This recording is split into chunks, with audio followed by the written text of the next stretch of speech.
तुलसी विवाह कथा।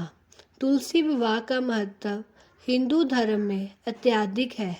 इसे देव उठनी एकादशी के दिन मनाया जाता है और मान्यता है कि इस दिन माता तुलसी का विवाह भगवान विष्णु के स्वरूप शालिग्राम से हुआ था।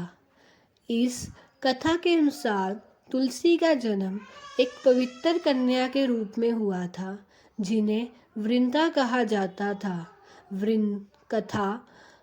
वृंदा असुरराज जलंधर की पत्नी थी। वृंदा अत्यंत पवित्र और पतिव्रता थी। उनकी तपस्या और पतिव्रत धर्म के कारण उनके पति जलंधर को कोई हरा नहीं सकता था। जलंधर ने देवताओं पर विजय प्राप्त कर ली थी और पूरे तीनों लोकों में आतंक मचा रखा था। सभी देवता और ऋषि मुनि उससे त्रस्त हो गए थे।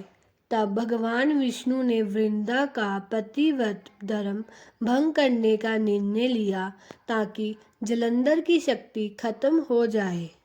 विष्णु जी ने जलंधर का रूप धारण कर वृंदा के पास जाकर उनसे उनकी पतिव्रता भंग की। जैसे ही वृंदा का पतिव्रत धर्म टूटा, जलंधर कमजोर हो गया और शिवजी ने उसका वध कर दिया। जब वृंदा को यह सच्चाई पता चली कि उनके साथ छल किया गया है, तो वे अत्यंत दुखी हुई और विष्णु भगवान को श्राप दे दिया कि वे पत्थर के रूप में परिवर्तित हो जाएंगे।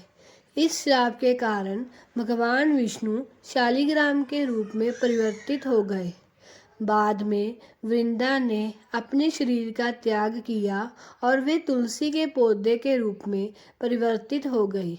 भगवान विष्णु ने उनका श्राप स्वीकार किया और उनके प्रति सच्ची भक्ति के रूप में शालिग्राम का रूप धारण कर लिया।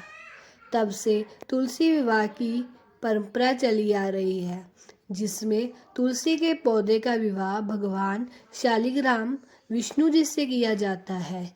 ये विवाह भगवान विष्णु के प्रति उनकी अन्य भक्ति और शुद्ध प्रेम का प्रतीक